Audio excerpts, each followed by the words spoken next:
to this very special summer solstice giving day event. Thank you, Maitreya, for those beautiful sounds. We will be hearing much more from Maitreya later. And just thank you, everyone, for joining us. If you haven't done so already, please chat in your location and where you are tuning in from. We would love to hear where you're coming in from. I'm already seeing some from Colombia, Atlanta, Brazil, Idaho. So just really, really lovely. Welcome, everyone. And my name is Andrea Livingston. I am the Associate Director of Engagement and Partnerships here at the Institute of Noetic Sciences. And we are recording this webinar, and the video will be posted on our website later today. And we're sharing that link in the chat right now so you can rewatch or share the recording. And we're also broadcasting live on YouTube today. So hello to everyone who is tuning in on our YouTube channel. It's great to have you with us. And as you all know, today is ION's Giving Day, and this is a fundraising event, but it's also more than just a fundraiser. It's a time to come together in community, explore bold new frontiers of noetic research, and celebrate the light we each carry in our interconnected world. And as a scientific nonprofit, IONS relies almost entirely on the generous support of our community through memberships and donations. So we are so deeply grateful for all of you who make this work possible. And if you're not yet a member, today is a perfect opportunity to join us. So membership not only gives you access to hundreds of hours of exclusive video content on noetic science and consciousness, as well as online and in-person member events, but even more importantly, it allows you to play an active role in advancing the global transformation of consciousness. So any gift of $60 or more will unlock access to these membership benefits. So you can learn more at noetic.org/give. So let me just give you a little overview of our program today. We will have some different experientials throughout our time, a guided meditation by IONS fellow Michael Ryoshin Sapiro, and the uplifting music of Maitreya Wolf, who you'll hear more from later today. You'll also hear from reflections from our board chair, Claudia Wells, and President Thomas Brophy, and they will be joined by our scientists, Dean Radin, Arnaud Delorme, and Helané Wahbeh, for an exciting dialogue exploring noetic sciences.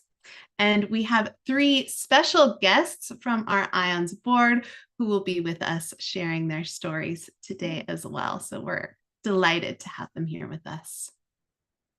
So let's dive right in, and maybe just inviting everyone to take a nice deep breath together as we're beginning to settle in here.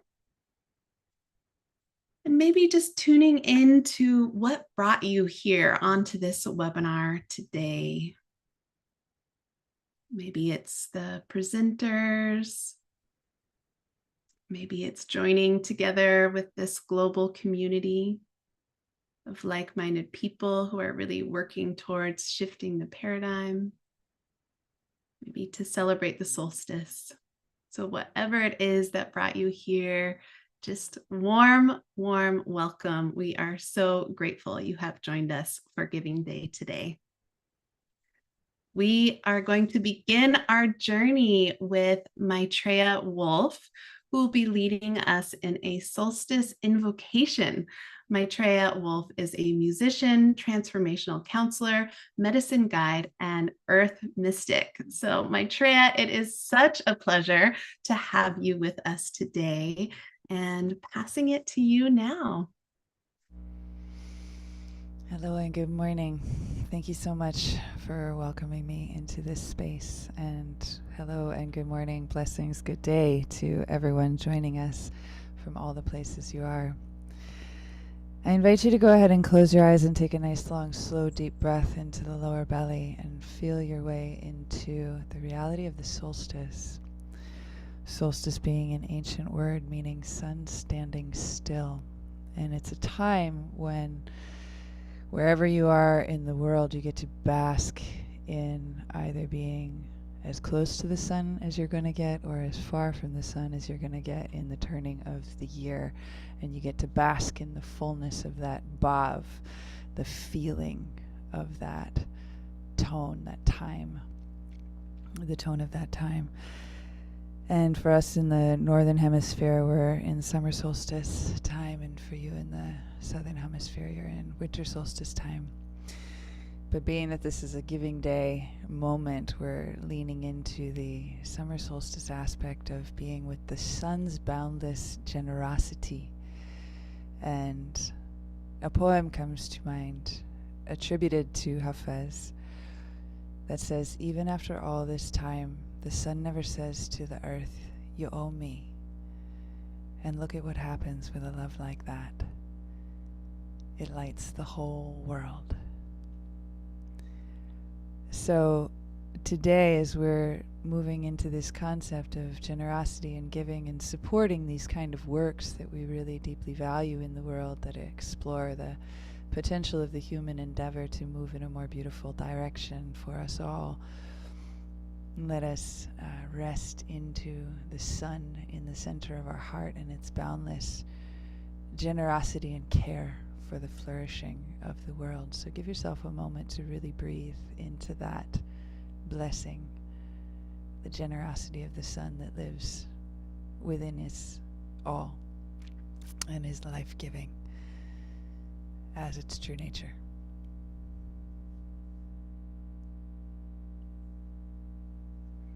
Maitreya, for that beautiful invocation into the generosity of the sun in our own hearts and in the world. And thank you for opening this stage. And now I'm really delighted to have Karen Renfro. Welcome to the stage for Giving Day. Karen serves as the ION's acting director of advancement, and she has truly been the spark and catalyst for ION's Giving Day, really helping to carry this momentum forward as we celebrate all the ways this community is making an impact and can continue to make an impact into the future. So please join me in welcoming Karen to the virtual stage. Oh my gosh, thank you all for being here and participating with us and sharing your energy with all of us. Today, we invite you to be part of something greater, our first ever Giving Day, a moment of unity, intention, and purpose. And every donation made in May and June will be matched dollar for dollar up to 100,000 by our ION's board of directors. And with your help, we help to raise 200,000 by June 30th. And we're already well on our way thanks to your generosity. At IONS, we believe in the profound truth that humanity rises and falls as one. This vision is at the heart of our mission and resonates through the voices of our global noetic network. We are a small and mighty team with a big mission to awaken a shared consciousness and deepen our understanding of what connects us all. In a world that can feel increasingly divided, we are choosing something different: connection, compassion, collective transformation. Your support today and always is more than a donation. It is a message that you believe in our shared humanity, in a future worth building, and in unseen possibilities. IONS has been exploring for over 50 years, and many of our founding visionaries have now passed the torch to you, to all of us, to carry that legacy forward. Whether you're giving for the first time, making your yearly donation, or adding a few extra dollars today, your contribution magnifies the collective energy that makes transformation possible. As we approach summer solstice, we ask you to send your good intentions and goodwill into the field. Share this moment, grow our community, and remember, when we come together on purpose, we are unstoppable. Thank you. Amazing. Thank you, Karen. And we're putting that link into the chat now. Thank you for those words, Karen. Incredible. And we are going to continue opening our space and deepening by inviting one of our IONS fellows to the stage to guide us in an opening meditation. So we are absolutely delighted that we have Michael Ryoshin Sapiro with us today, who is an ordained Zen Buddhist monk and poet, clinical psychologist, psychedelic psychotherapist, author, and meditation teacher. So welcome, Michael. Thank you for guiding us into an opening experience. Oh, my pleasure. Hello, everybody. You can see and hear me? Okay? Yes. Okay. Well, this is a chance for us to ground together, to do a practice together, and hopefully this practice will illuminate some of the darker corners in the world right now. And so if you are comfortable closing your eyes, I suggest doing so. You're welcome to keep your eyes lowered and barely shut. Whatever's comfortable for you.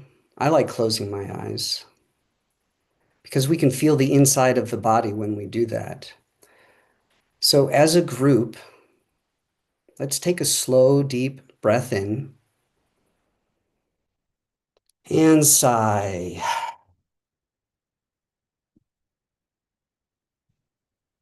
Feel that sigh in the body. Let's take another sigh in. Inhale. And a sigh out. And feel your body's response. Bring your mind's attention inside the body and feel the outline and shape of the body, the position and posture of the body. And begin to breathe slowly and deeply through the nose into the belly. And back out again from the belly, out the nose.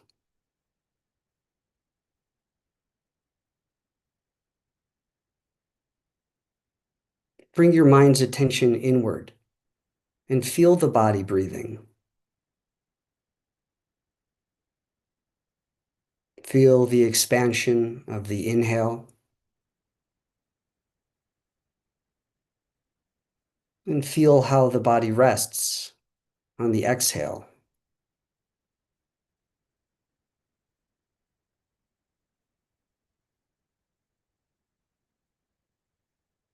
Feel the sensation of the whole body breathing.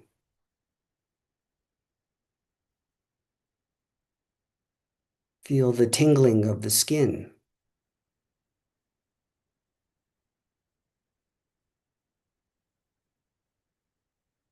And feel the air touching the skin.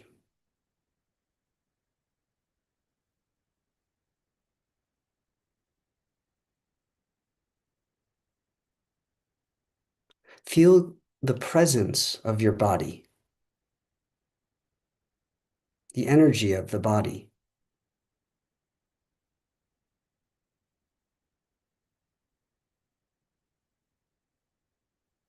How it radiates into the room around you.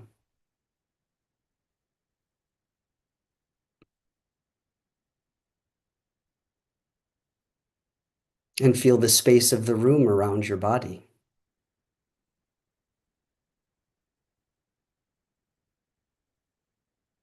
Breathing and feeling the body.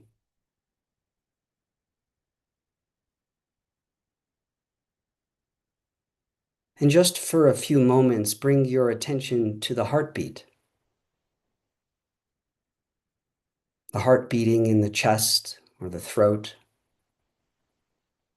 behind the eyes.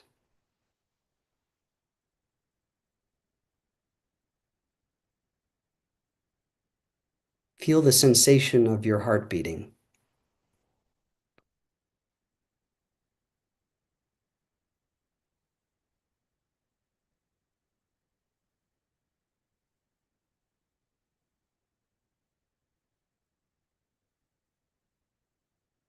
And bring your attention up now behind the eyes to the infinite space of imagination. And in that space of imagination, visualize a mountain range and a valley. Picture a valley surrounded by mountains, perhaps snow-capped peaks.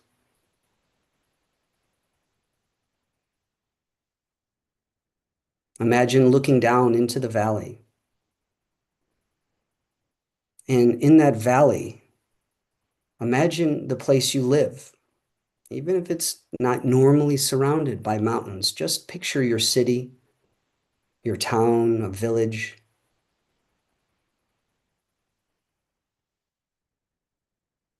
So now your place of living is surrounded by mountains, protected.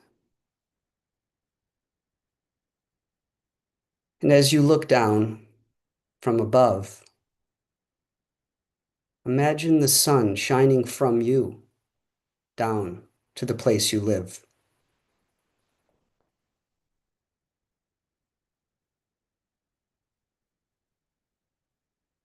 The place you live basking in sunlight, coming from you, looking down.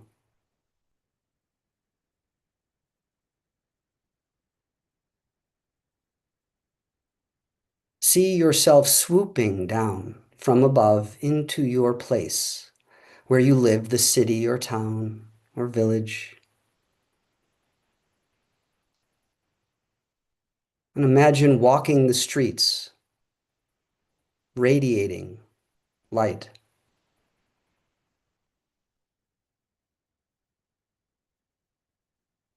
Imagine greeting people. Some are smiling, some are sad, some just living their lives, but they're all greeted with your presence, a lightness.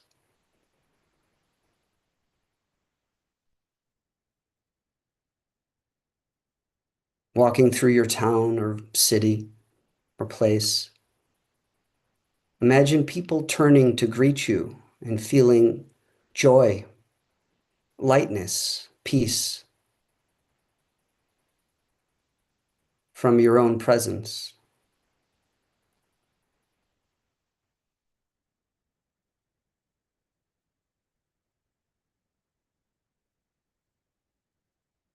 Moving past shops and places of business. Maybe there's rivers in your town. Just move your light through the place you live. Touching schools, banks. Bring the light to every corner of the place you live.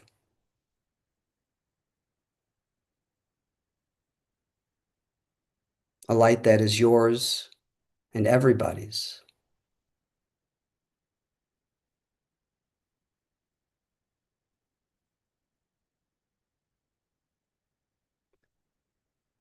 And now imagine zooming out from where you live, going back into the sky, looking down,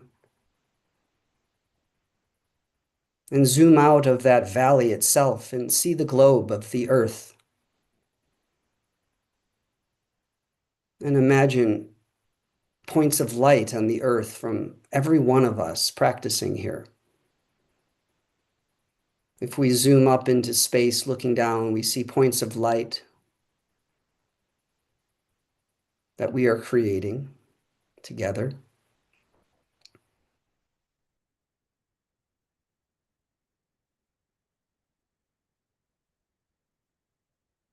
And let that light, those points of light, connect and start to brighten across the globe.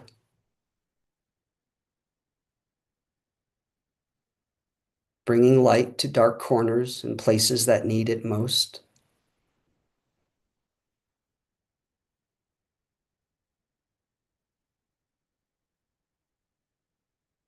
And pulling away even from Earth.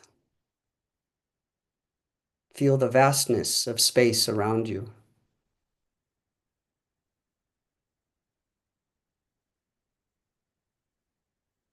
The quiet, infinite space.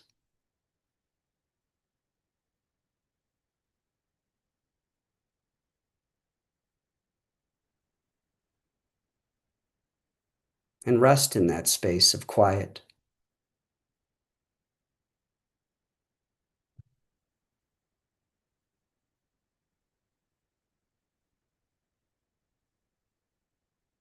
Just rest.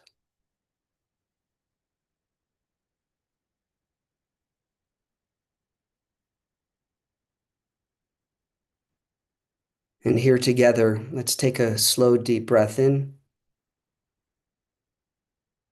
Exhale softly. A small, gentle smile on the face, upturned lips, relaxed eyes.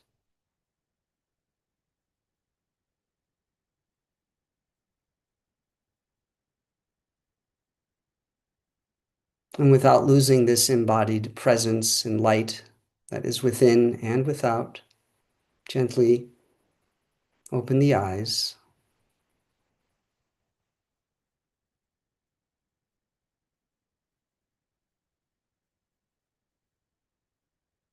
I'd like to invite you to write a few sentences about your experience. Anything goes. Hard to visualize. You saw it all. You felt something. You didn't. What was your experience?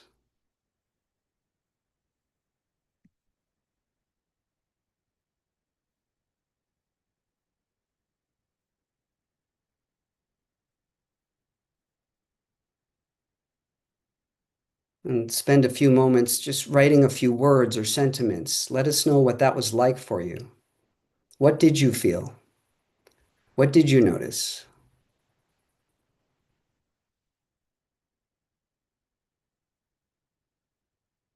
Cells are dancing. There's a sense of oneness, tingling. What was that like to bring light to where you live?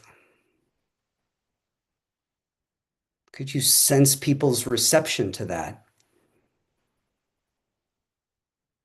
The receiving and giving both.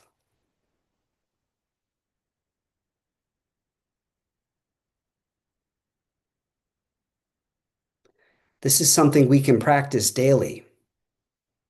Radiating this kind of presence in the world is what we need, and doing it together actually makes a profound difference, bringing light where it's needed.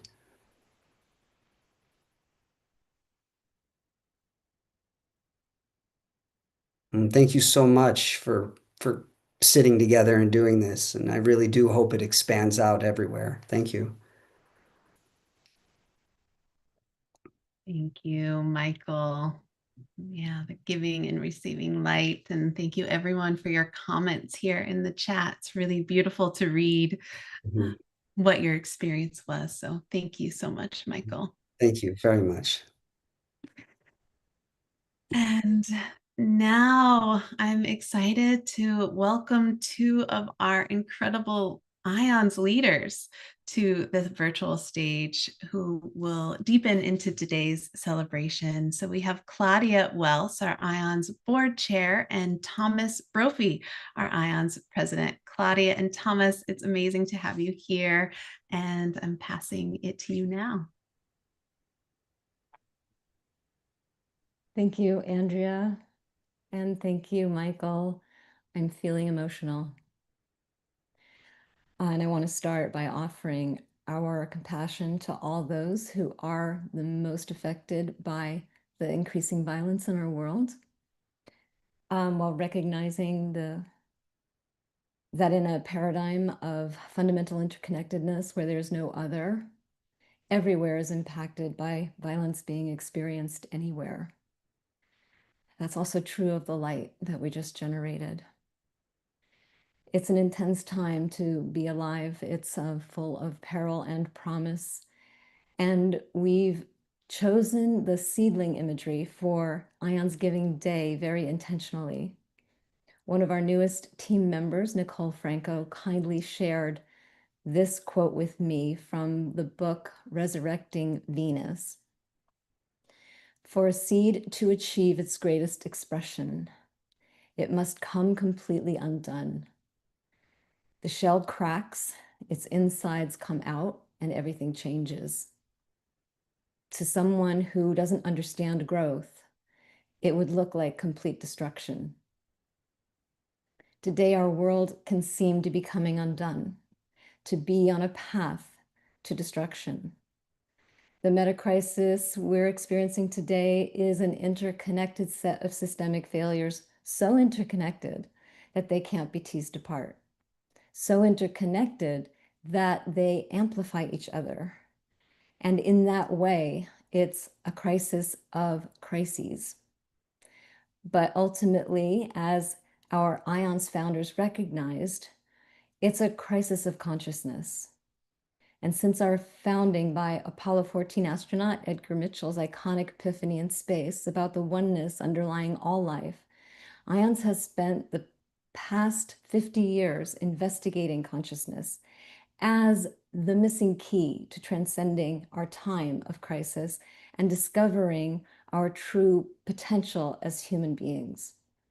When we understand consciousness not just as something that we have, but as something that we are, not just as something that's in us, but as something we are in, the hidden potential of humanity can finally emerge from its shell.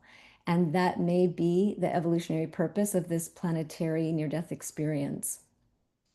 Because the seed doesn't grow despite breaking apart, it grows because of it. And as IONS emerges from our own transformation, about to approve a new and bold strategic plan, we are so excited to be with you and celebrate the deepening role that IONS will play in helping ensure that our collective breakdown leads to a collective breakthrough. And I trust that some of what you hear today will affirm that founding legacy. And I invite Thomas to provide some opening comments, please. Thank you so much, Claudia. That was very beautiful. And welcome, everybody. I want to welcome everybody, too, as well, to this IONS Giving Day special event, our first ever IONS Giving Day event. And a special thank you to Claudia on this Giving Day, because I think it's fitting to note that Claudia is one of our biggest supporters at IONS and challenge matchers, and as well as being an extraordinary leader as chair of the board and partner with me in executive leadership. So big gratitude to Claudia on this Giving Day. So I'm really delighted also that we're able to do this on summer solstice. We're going to do this, we're doing this on summer solstice. And this solstice theme fits so well with IONS. I'm going to tell a story in my 2 minutes or less, brief story about an obelisk and the solstice. So I'm going to show just one slide as a background, if I can share it right. Share the correct screen. And then make it presentation slideshow mode. Okay. So the ancient Egyptians marked the start of the new year around the summer solstice. Actually, the heliacal rising of the bright star Sirius, the first sighting at dawn of Sirius, which in the ancient times in Egypt happened around the summer solstice. That accompanied the life-giving, sustaining flooding of the Nile River, and it marked the festival of the new calendar year for the ancient, very ancient Egyptians. The ancients were highly attuned to man's connection to the cosmos. Ancient man's effort to track and count the solstices, the equinoxes, and the cycles of the stars was the true origin of mathematics and science. The ancients were also attuned to the subtle noetic connections of man to cosmos. It was that noetically informed cosmic science of deep antiquity that informed the origin of our Western tradition, Pythagoras, Plato, and so forth. They actually studied in Heliopolis, Egypt, the center of the learning center of the ancient world. And this is symbolized by a huge Egyptian obelisk that stands today in the center of St. Peter's Square in the Vatican. That's the obelisk in the center of the image of the photo that I'm showing. The obelisk stood in ancient Heliopolis which is now Giza, Egypt, next to the pyramids. The learning center, ancient Heliopolis, was a learning center of the ancient world. Pythagoras and the early Greeks, they went there to study, like a great university. When Alexander conquered Egypt in 332 BC, one of the first things the Greeks did, Alexander did, was to haul the huge obelisk that was at Heliopolis and the books of Heliopolis to found the city of Alexandria and the famous library of Alexandria. After Rome conquered Greece in 37 AD, the Emperor Caligula moved that obelisk from Alexandria across the Mediterranean Sea to install it at the center of the Circus Maximus in Rome. Then, in 1586 AD, the Pope, Sixtus V, moved the great obelisk up the hill in Rome and installed it at the center of the Vatican, St. Peter's Square, where you see it in the image there, where it stands today, marking the alignments of the equinox and the solstices. The founding fathers of the United States in this Independence Day season, Juneteenth yesterday and Independence Day coming up, they were also enthralled by the ancient Egyptian civilization, and the Washington Monument in DC is modeled after this obelisk. So that obelisk, I think, is a fitting symbol for ions today, reconnecting humanity with the lost spiritual and cosmic wisdom of the ancients through the vision of modern noetic sciences. We are, in a sense, the modern Heliopolis. Okay, that's my brief story, obelisk and the solstice. So now I'm absolutely delighted to introduce our very distinguished board member, Mark Goldberg, who's going to say a few words for us. And I'm going to stop sharing.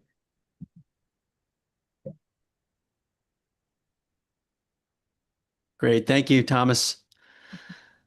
And thank you all for joining today.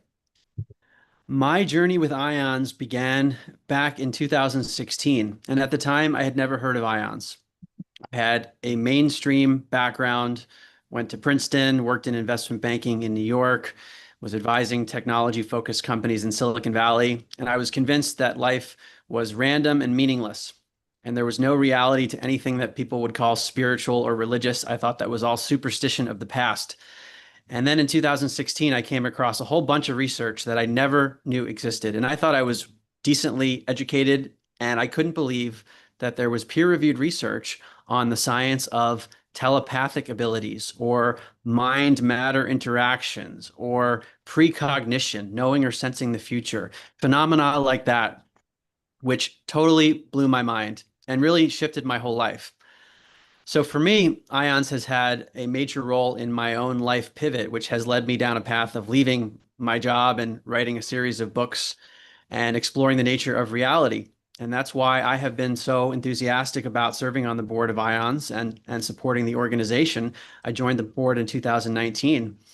And I also want to say a few words about the scientists at IONS and how brave they are, because in traditional academia, this sort of research is considered to be taboo, where if you even talk about psychic abilities or life after death, for example, or channeling, that is basically shunned. So it takes a lot of courage to decide to study these phenomena. And fortunately for IONS, as an independent organization, we're able to study the frontiers of science freely, but that requires funding. And so much of the traditional funding goes toward mainstream ideas about the nature of consciousness. And it typically presupposes that consciousness is just stuck inside of our skull. That's where the majority of funding is going. And I think that is starting to shift, however.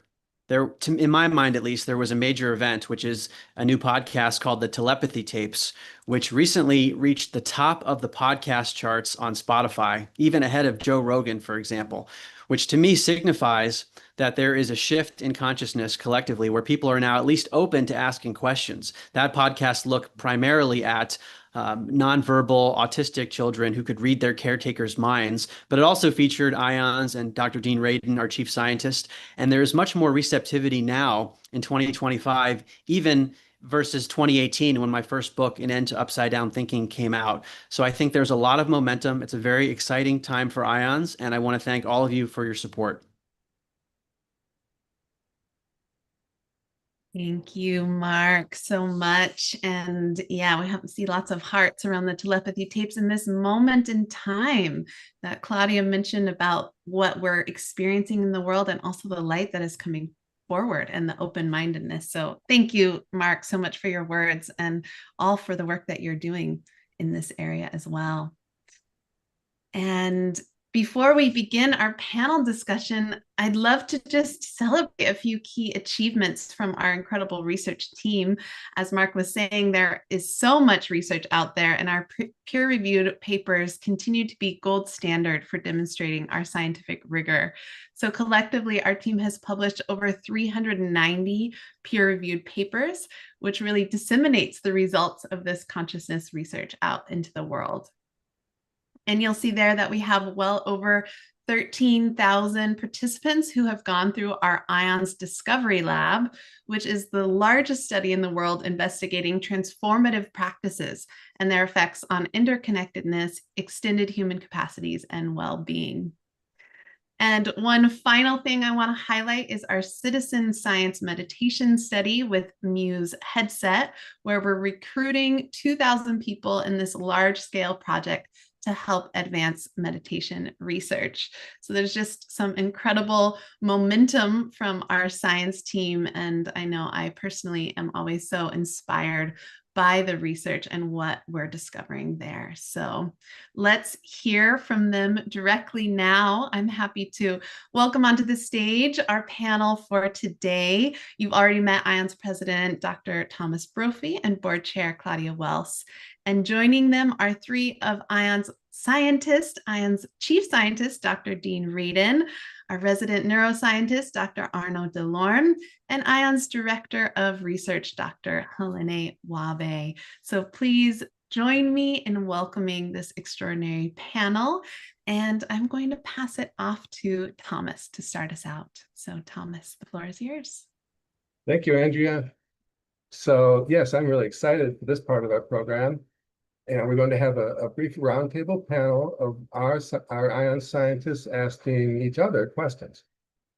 And I'm delighted to be able to start us off by asking a question of our IONS Director of Research, Dr. Helané Wahbeh. So, Helané, are you ready? I'm glad to be here. If you could fast forward 50 years into the future, what discovery do you hope humanity has made about the nature of consciousness?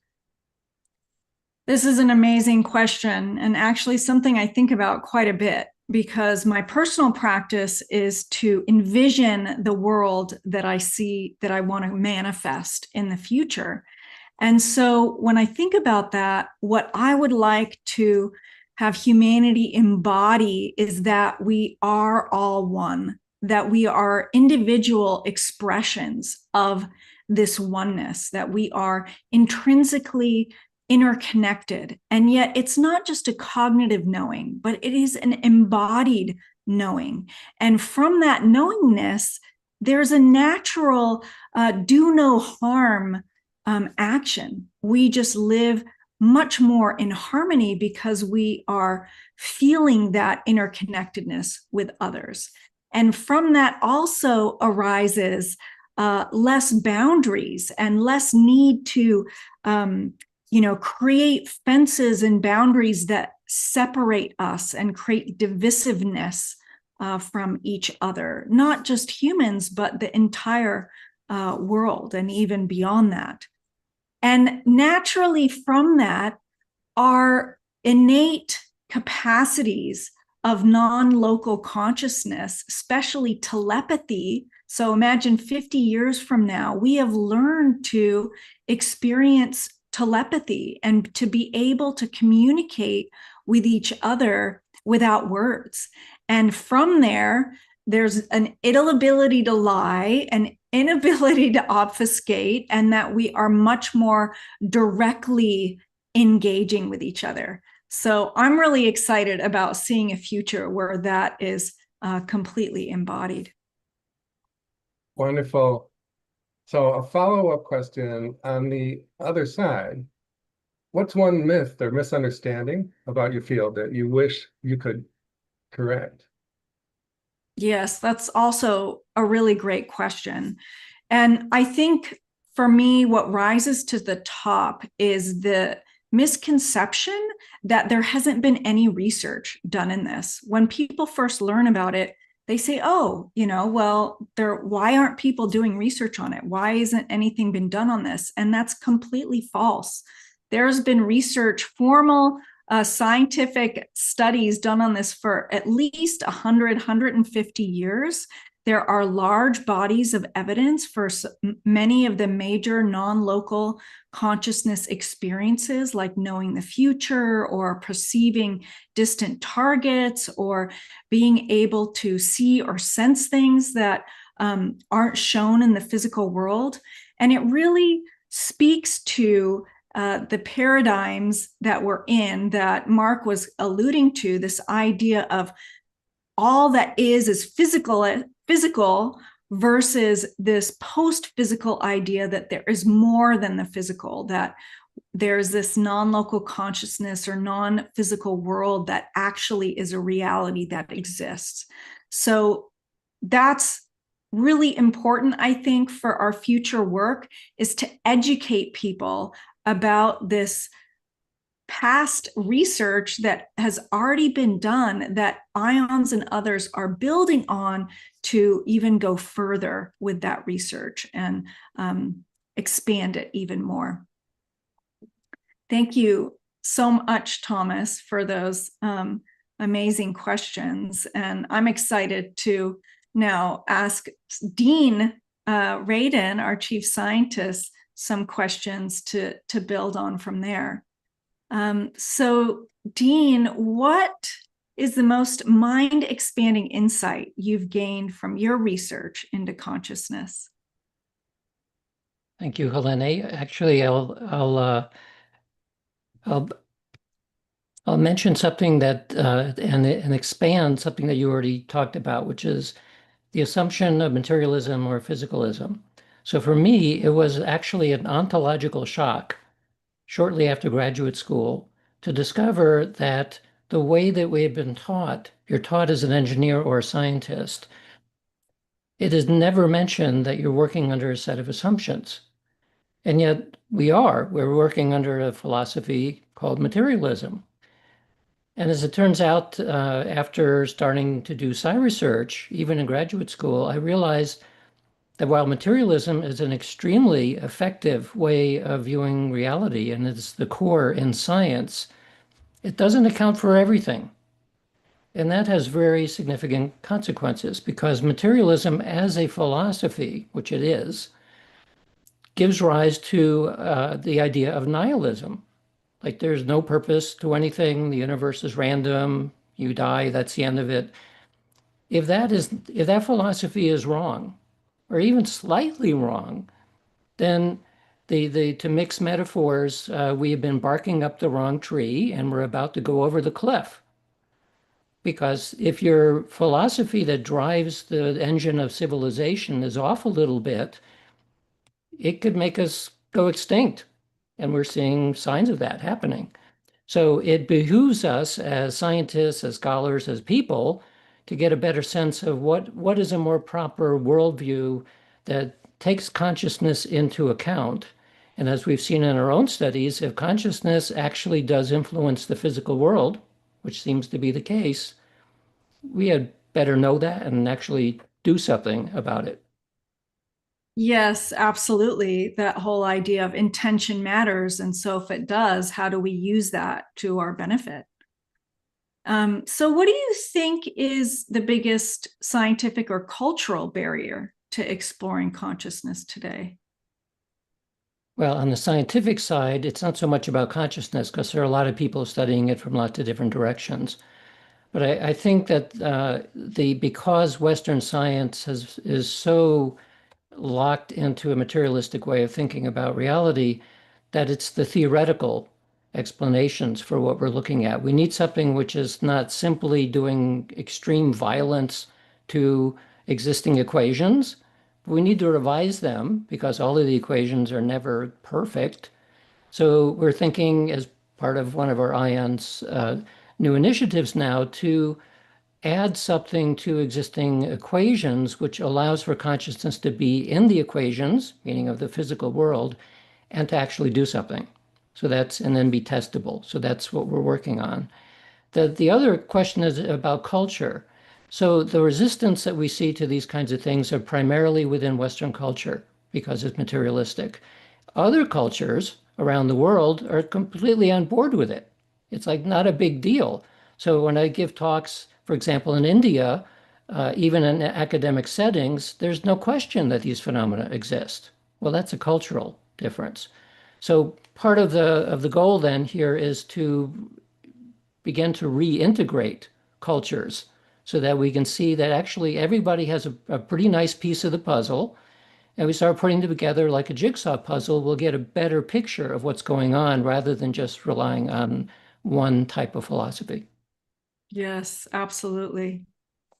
So Thanks. now it is my pleasure to ask questions of Claudia. So Claudia, the first question, what is one of the things you're most excited about today? Well, maybe there should only be one question because my answer is longer than your answers. But I think you already know, Dean, what I'm excited about is the expansion of citizen science and how it can help create what ION's founding president, Willis Harman, called a new quiet revolution in science. Because since the previous scientific revolution, science has been largely off limits to non-experts, making us consumers rather than contributors to the kind of knowledge that shapes our lives, the health of our families and our planet, and even civilizations. And I think that it is obvious that we're seeing the consequences of that passive consumption right now. And maybe that's why we're seeing citizen science starting to bloom outside the normal places, like outside of astronomy and environmental research, and into noetic sciences research. So what becomes possible when, in addition to thousands of ordinary citizens photographing clouds for NASA, thousands or even millions of people are actively participating in exploring the true nature of consciousness? IONS believes that the relationship between consciousness, and particularly collective consciousness, and the world around us can be scientifically studied. And as noetic citizen scientists, we have the opportunity to contribute to really critical new scientific understandings for dealing with the kind of complex social problems we're seeing now. So besides helping shift the scientific paradigm, another really important thing that citizen science does is it restores a sense of agency to the public. Instead of feeling powerless as we watch the world seemingly fall apart, we can help the world fall together in ways not removed from our normal daily lives. For example, one of our guiding statements from Willis Harman, who said, given the interconnected nature of all minds, affirming a positive vision may be the most sophisticated action any one of us can take. Okay, we've been hearing that for decades, but if it's true, scientifically, it's actually something we all need to understand and put into practice urgently, because one of the greatest dangers in unprecedented times like ours is acting with yesterday's logic or yesterday's science. That's what's still running the world. Through citizen science, through democratizing science, we can change that. We can build broad grassroots foundations for a new kind of science, a more inclusive science that includes consciousness, and a new kind of grassroots activism to help create the global mind change movement that is central to the IONS mission. So you heard about the Muse study, and we're building other opportunities, not just to help generate more data using citizen science and more robust data, although it will do that, but to, as I said, generate a sense of personal and collective agency and help us meet this moment by addressing our crisis of consciousness. And And we think people are ready to participate, and so is IONS. So thank you for that question, Dean. I think you already knew what I was going to say. Yes, I suspected it. But it's okay. So given the citizen science initiative and the value of it and importance, then what in that area is of your greatest interest now that IONS is involved in? Well, you know this too, because it's very intimate to you. It's the Global Consciousness Project, because I believe it has the potential to create that quiet revolution as a global, scalable social experiment. And I think maybe what I'll do is just share one of my favorite metaphors for the project, because well, Dean, you've spoken about the project a lot, and it's easy to learn the more technical parts, but the metaphor that I like is one that I came across during the early days of the pandemic. And it was an article in the MIT Technology Review called "The Real Bailout is Taking Place on GoFundMe," which I think we all know is a crowdsourcing platform. And the article said that in the absence of any meaningful government response in the United States to the pandemic, GoFundMe was watching their platform turn into the country's default social safety net as the only dependable option to people self-organizing and supporting each other, because there was no support from the government.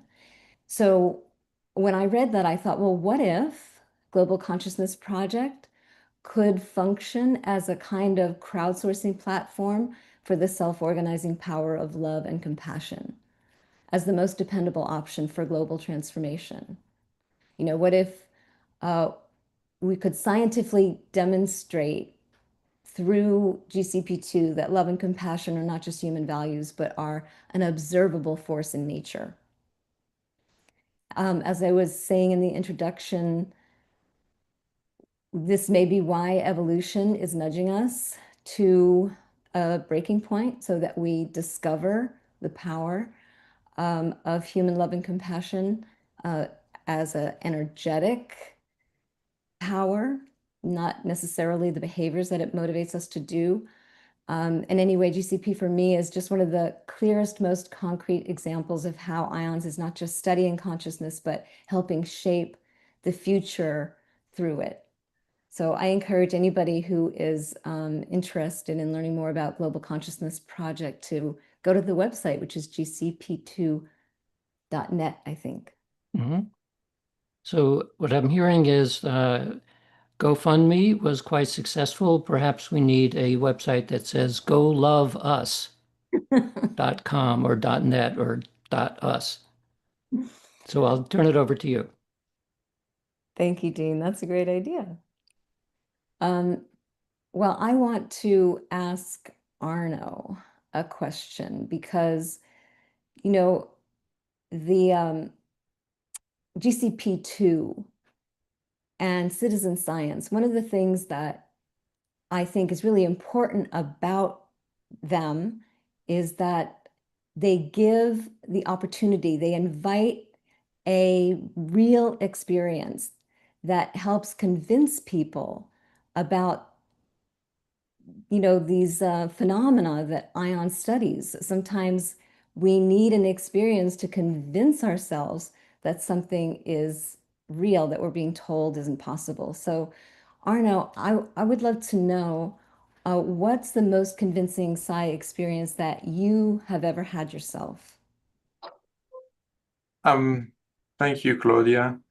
And so I want to backtrack a little bit why I came, you know, in that real transition to what kind of experience I found the most convincing. I can backtrack back to 5th grade when I was in, I'm from France, so I was in the Paris suburbs, and I had this epiphany. I want to know why I'm here. And in my upbringing, that meant, well, then you want to be a brain scientist. You want to understand the brain. So fast track, 15 years later, I was in Francis Crick's laboratory. So to discover of the DNA at the Salk Institute doing my postdoc, and Francis Crick had this consciousness hypothesis, the astonishing hypothesis, which is a physicalist hypothesis. And that didn't click with me. The idea that consciousness doesn't exist for me was not an option. Consciousness is, because experience is primary. And I believe many people are here because of that intuition. There is more than the purely physical. And to show that there is more than the purely physical, psi experiments, are ideal. And so I had met Dean at a conference, at the Science of Consciousness conference about 18 years ago. And I messaged him, what you're doing is intriguing. Can we work together? And at the same time, he wanted to analyze some brainwave data, and he was going to use, because brainwave is my specialization, he was going to use the software I designed. So this was like a synchronicity moment. And, of course, scientists can be very self-important, me included, and every scientist thinks they're better. And I believe, psi results wouldn't hold up under scrutiny. But after more than 15 years of being involved with ions, I realized it's not the case. And also I became a much better scientist in the process because I wanted to apply the best possible method. And by method, I mean statistical method, because I want to know, I want to know for myself as well. So I became a better scientist. And so now I come back to your question, which is, what's the most convincing experiment? And we publish paper, that's our job. But when we publish paper, it's very often double-blinded. So we don't talk to the subject doesn't talk to us, we talk to other people, etc. So at the end, we look at tables of statistics that tells us, well, there's 1 chance in 1 million this is possible. But the most actually, and it's contradictory, but the most convincing experience are the one we have in person. And even though it's not science, it's just people telling you stories of what happened to them or experience you've had yourself. So it's not science. And that's from my perspective, why ions so important, is science and experience. So what's most convincing to me is the experience. And I remember specifically, we were working with mediums, bringing them to the lab, and they were doing at lunch, so we're doing this double-blind experiment, but at lunch they were doing blind reading. They wanted to convince us that they were in contact with entities. And there was this visiting professor from UC San Diego that she had no idea would be here. And she did a reading that personally blew my mind. She told him, I see your dad is collecting car, your mom is playing piano, and he said that was perfectly accurate. So it's these moments which are the most convincing to me. And, on these notes, I'd like to transition to Thomas. And Thomas, we had Google DeepMind visiting ION's headquarters. So, tell us a little bit about that. What was that about? Yeah, that was really wonderful meeting. And one of the directors of Google DeepMind, they contacted IONS because she had seen Helané and other ION scientists, I think Dean, speaking on Gaia TV about consciousness and science of consciousness. And so I think it really says great things about what this director at Google DeepMind is doing. That she said, oh, well, I want to contact those people at IONS and learn more about consciousness and how that might impact what they're doing with the artificial intelligence development at Gemini, which is the Google DeepMind AI version. And so she came with her partner to our IONS office in Novato and met with me and Arnaud and Gary on the ground in Novato and Helané and Dean and Claudia online, and we had a really great meeting, and it was really impressive, and we talked about possible collaborations, and in this sense. So we hear so much about artificial intelligence, and it is a real revolution that's happening. But we don't hear much about artificial consciousness. And we don't hear much about thought, science, real rigorous thinking and science that goes into, is there a consciousness aspect to AI, the AI revolution? And IONS has a huge amount to offer in that regard. One way, one aspect is, of course, the ontology of what consciousness is and how that could possibly connect with or not connect with artificial intelligence. We don't think current AI based on classical computing can be conscious, but it's certainly extremely intelligent. And in some ways, it's superhuman in intelligence. So understanding what is that difference between that kind of intelligence, that category of intelligence, and consciousness.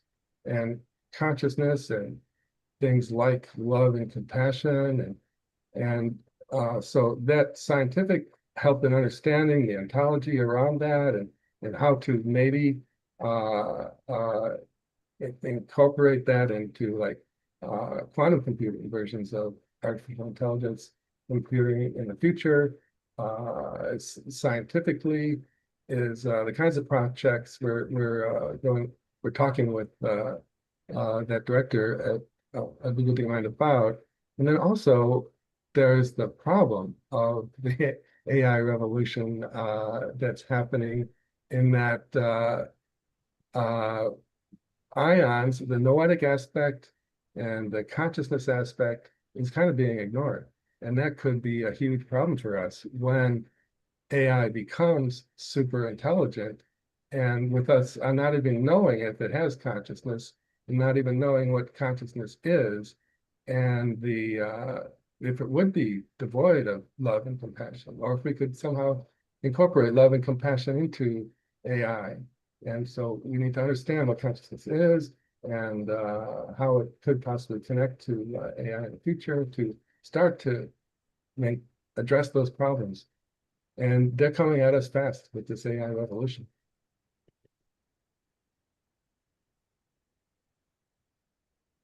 So that's back to you, Arnaud.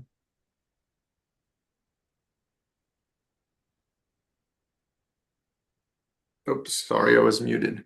And another question I want to ask you is, psi research. A lot of scientists think psi research is useless because psi is just impossible. What can ions do to change that? That is a great question, and as you guys know, that's one of the centerpieces of our new strategic plan that Claudia mentioned, and that we're in process of bringing out in IONS, is developing frameworks. Like IONS' first president, Willis Harman, talked about this too. He said there is lots of research that shows about psi's reality, psi phenomenal reality, but we need a framework that helps, a framework in which we can understand how it works and that it works. And that problem that's often stated like that out in the scientific community, well, psi research is useless because psi is just impossible. That mindset is still so prominent that we can take a actual part of our strategic plan going forward to address that, to reverse that. So we have all the psi research data that shows us that psi is real. But we don't have yet a really good ontological framework that's just a general framework for thinking about how it is real that's generally accepted. We have lots of candidates, but there's no generally accepted out there in the scientific and general scholarly and general population community that allows people to think and understand and say, yes, psi does happen. And so we shouldn't ignore all the psi research and the importance of consciousness in our reality and consciousness as we the love and compassion part of consciousness as we go forward in this revolutionary time that we're in. So, Andrea, how are we on time? I could talk a long time on these.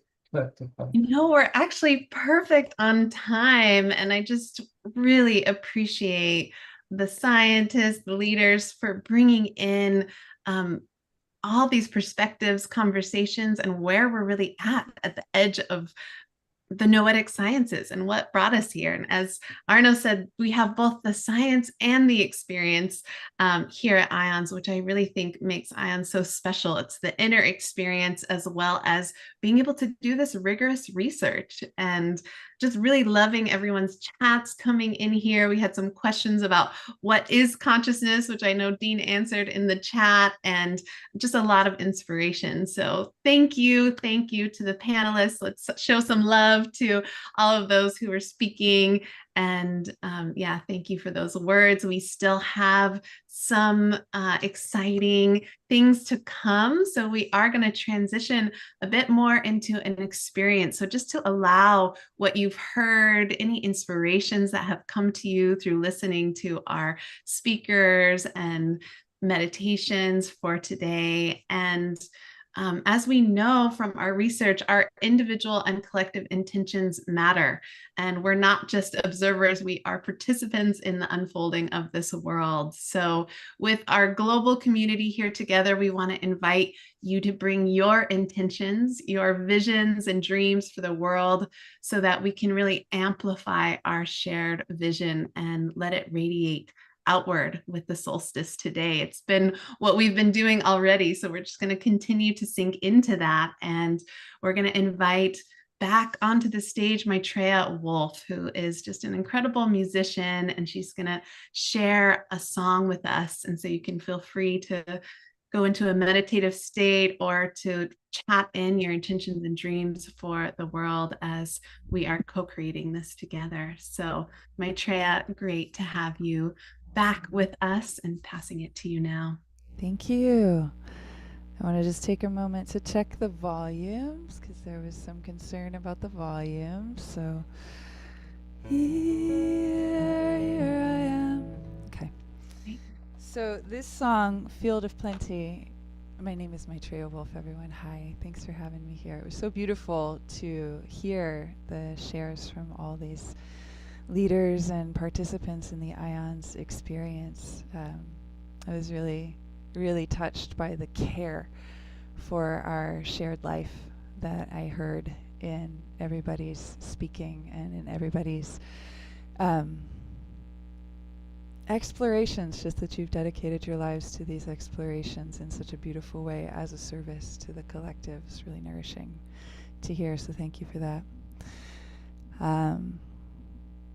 My way of doing that is music and counseling and facilitating experiences. And this song in particular, Field of Plenty, came to me when I was sitting by a river watching birds fly in this beautiful, bright, sunny day, and feeling the wars going on all around the world, and just being in that space of holding all of that reality all together, and what that asks of me as a being, me as a participant in the life of the world, and what that asks my consciousness as a participant in the life of the world, and how the grace and freedom of my life can nourish this great reality that we're all in, you know, the unraveling that is the reorienting towards a world of beauty for all we aspire. So as I'm singing this song for you, I just invite you to really deeply immerse in your prayer for the life of the world. What is your prayer for the life of the world?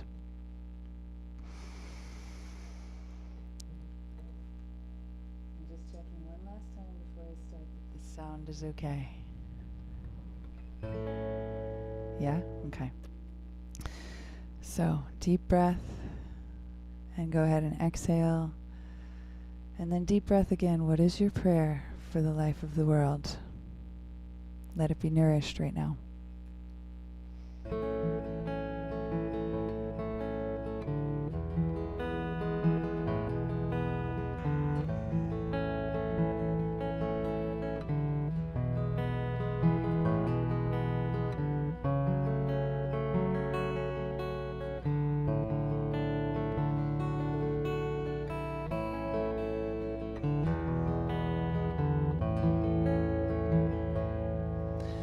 Here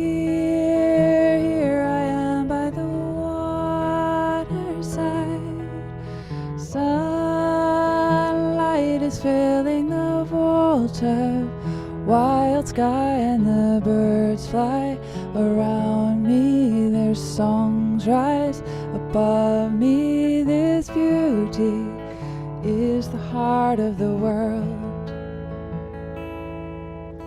Beauty, love, and violence have flowed through me, heights of ecstasy and the depths of shattering grief in this garden evolution. I know love's a solution that makes this a world of beauty for all. And remember, everyone is the Holy One. Every facet of creation created of the same stuff, and every moment choosing what song will be sung. Choose well and wisely, my love. Choose to sing songs of love that grow a field of plenty.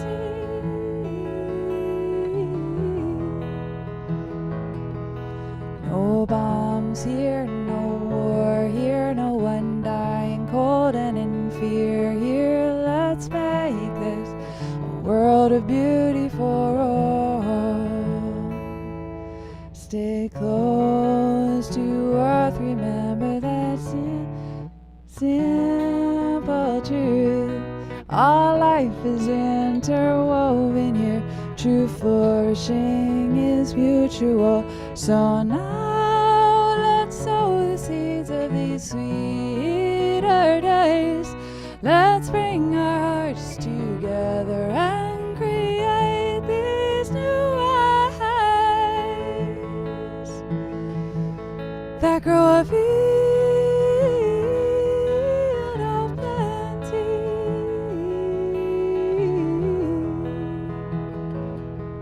Sweet water, healthy, wild, and every being known as sacred kin makes this a world of beauty for all.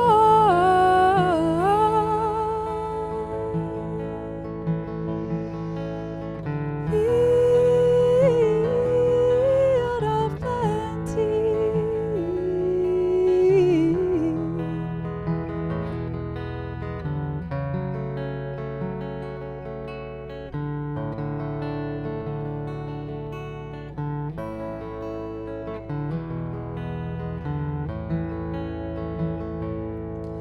Take heart, beloved, it's now, for the time has come.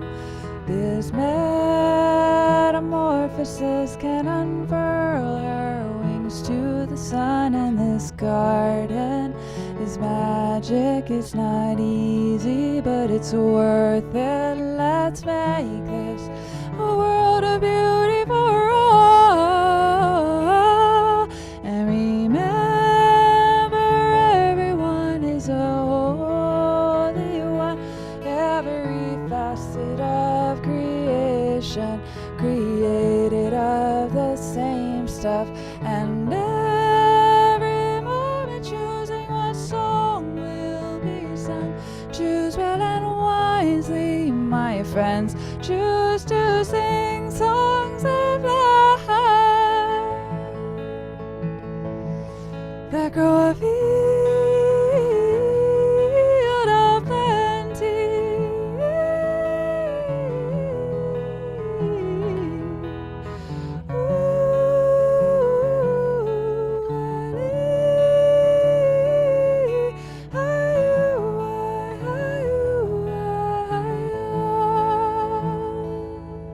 Stay close to earth, remember the simple truth. All life is interwoven here. True flourishing is mutual. So now let's sow the seeds of these sweeter days. Let's bring our hearts together and create these new ways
guiding us into the world of beauty for all.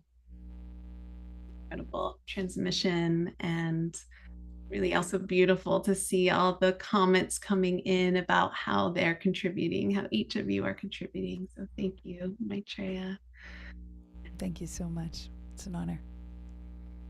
Thank you, everyone, for chatting in your vision and what you are co-creating here in the world with us all. So really incredible to feel our collective energy coming together. And we still have a few more exciting things coming for today. And I couldn't be more happy to introduce to you Liz Huntington.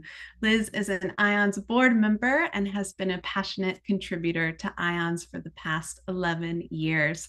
We are so grateful, Liz, that you have contributed to IONS in all the ways that you have. And I know you are here to share a little bit of your story with us today. So welcome, Liz.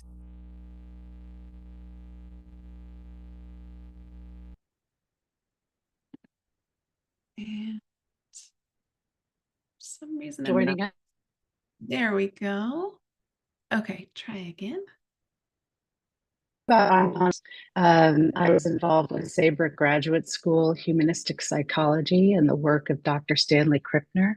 I was involved with the Institute for Health and Healing at Cal Pacific Medical Center on integrative medicine. And I knew about IONS, and it was sort of floating out there. But even for these groups, IONS was still way out there, just on the bleeding edge.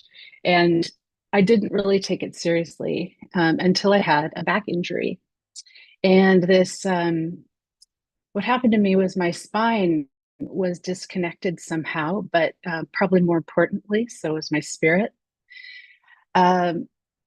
Physical therapy and rehabilitation was grueling. And so I listened to hours of IONS lectures. I just found them. I was a member and I downloaded them. And that's how I got through that. And what emerged were a couple of things.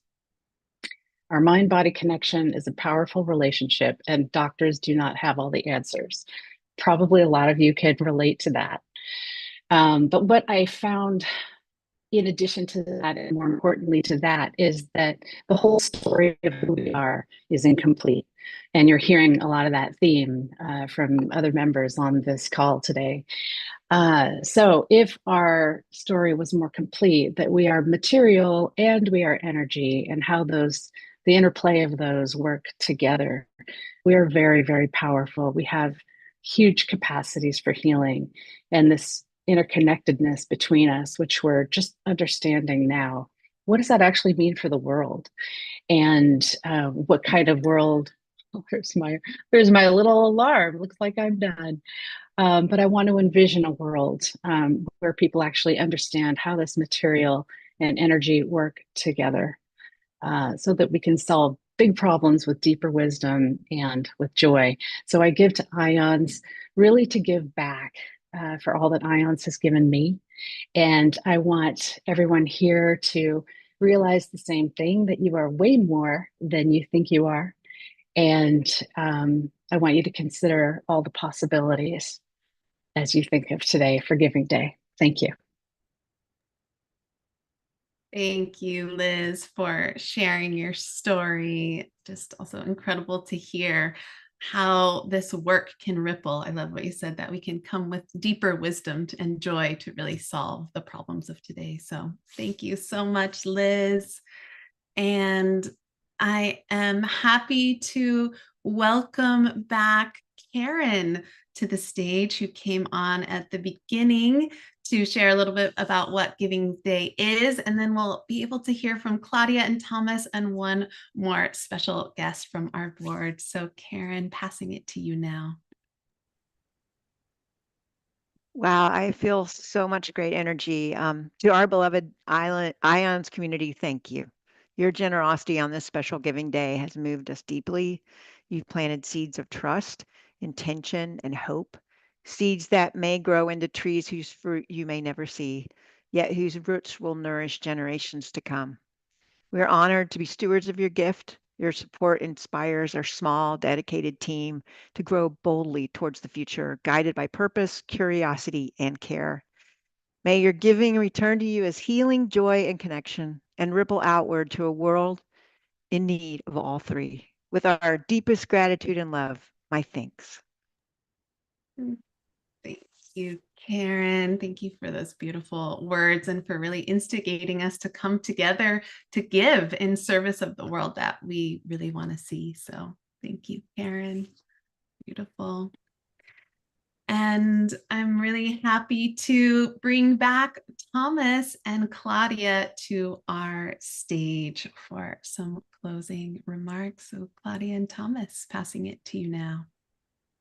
Thank you, Andrea. So I think I'm going first in this part, and then Claudia. And I'm just really inspired by the giving to ions, the support of ions, because ions itself is so inspiring to be able to be connected with at this time in history. And it's so important. The world needs what ions has to offer, and ions' mission.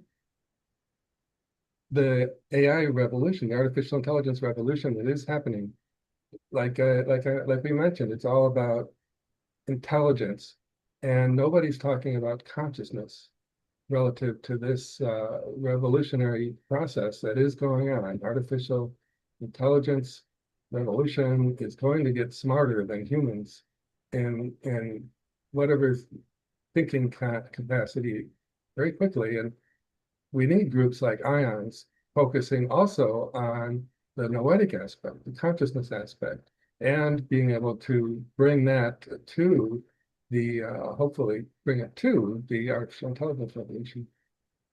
And the consciousness revolution in science itself, the consciousness revolution in science itself that is going on, it's underway. Science is in process of bringing consciousness into scientific models, how reality works. And IONS, it needs leadership.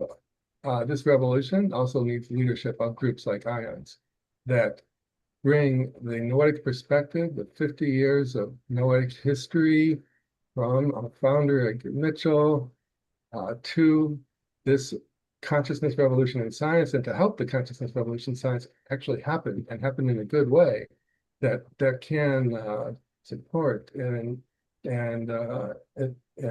enliven and be good for humanity in a loving and compassionate way. Consciousness does have an effect in the world. Consciousness does have an effect, a very important effect in the world. But there are so many scientists and general people still have that perspective that psi phenomena and consciousness generally, the world is deterministic. Physics says so. It doesn't say so.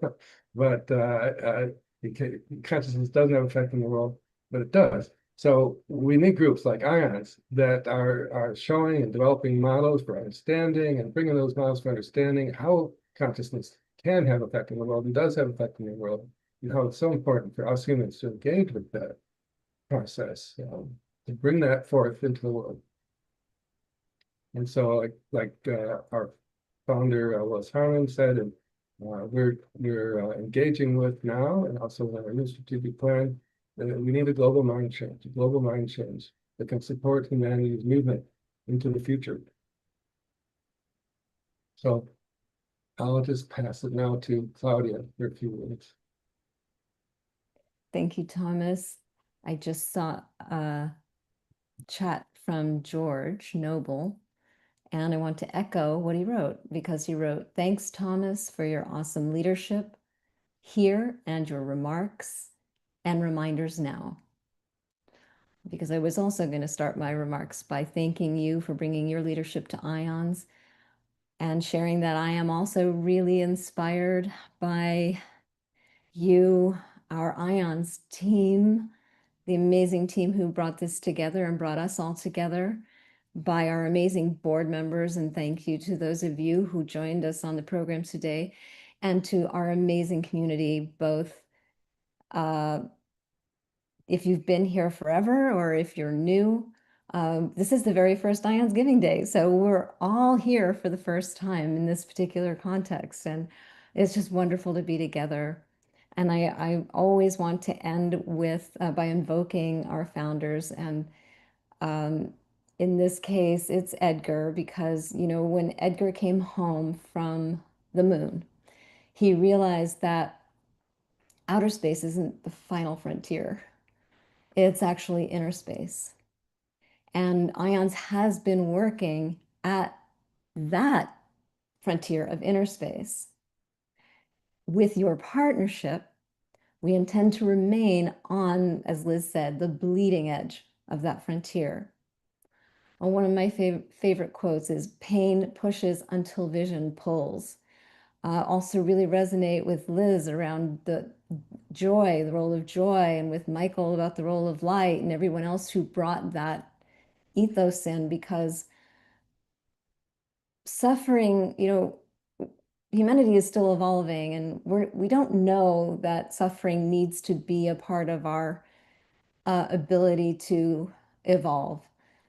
We're standing at an evolutionary crossroads where external systems that we've relied on, economic, political, scientific, they've all revealed their limitations. So rather than being pushed by pain, let's be pulled by a greater vision in order to, Buckminster Fuller put this best, convert humanity's tendency toward oblivion into a realization of our potential. IONS was founded for that. It was founded to reconcile science and spirit and create a new scientific paradigm that can accommodate a fuller range of human experience and potential. And so just thank you all again for being our partners in that work, and for all you do in your own ways to advance that reconciliation.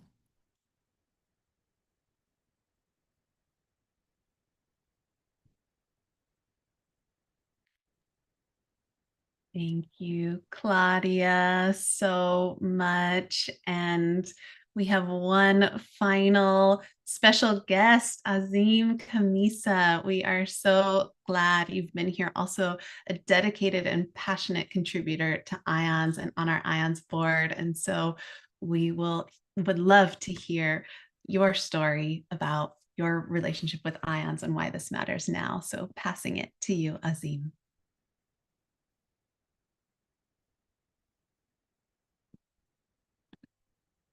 Oh, you are on mute. So let me just. Thank you, Andrea. Namaste and greetings, and amazing, amazing 90 minutes. And I am so inspired. And I wanted to share that there is a place in all of us that is of love, that is of truth, that is of beauty, and that is of peace. When we are in that place, we are one. And that's not difficult to get. Growing up in the Eastern world as a Sufi, I do get that. And I met IONS in 1999 when I was honored with the Temple Altruistic Award. And was love at first sight. I thought, this is my tribe. And I've stayed involved with them since then. I've attended the conferences, heard the lectures, spoke at some of their conferences, was in front of the board 10 plus years, and it has been an honor to serve. Because I do believe that, and I think Claudia talked about this, that science and spirituality have to come together and merge. And IONS is at the frontier of doing that. And as we move forward the next 50 plus years, I do believe that the external circumstances that we are facing is because of our internal circumstances. And in the words of Yogananda, that when every human feels inner peace, the default outcome will be world peace. So thank you for your support. Give generously, because there is nothing more important than peace. There is nothing more important than peace. There is nothing more important than peace. And ions will get us there. Thank you very much, and namaste. Thank you, Azim. It's so inspiring. When we have inner peace, we will have outer peace. Just such a beautiful message to end on. And yeah, thank you so much. Thank you to everyone who has been here with us throughout this special Ions Giving Day. I just am seeing some lovely chats here. I wanted to read one chat by Letitia that said, "Thank you for this lovely program. It's been wonderful to see the faces of the people who are at the core of the work. I was a member in the 1990s, and today I have rejoined the community.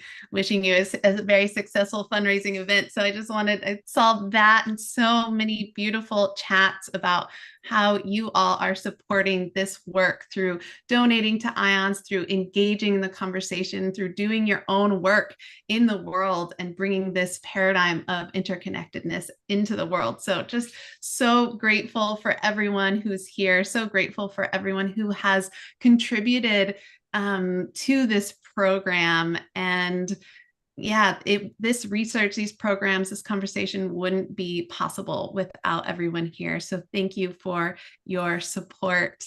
And I invite you on this Giving Day and on Solstice to continue to bring your intention into the world, whatever it is that you are contributing. And whether that's a donation, sharing ions with a friend, or doing your work, we are so grateful for you. And we invite you to go to noetic.org/give to make a gift if you are able to today. And I think that's it for now. Thank you, everyone. Again, so much gratitude. And we'll be seeing you all again very soon. So thanks for now. Bye, everyone.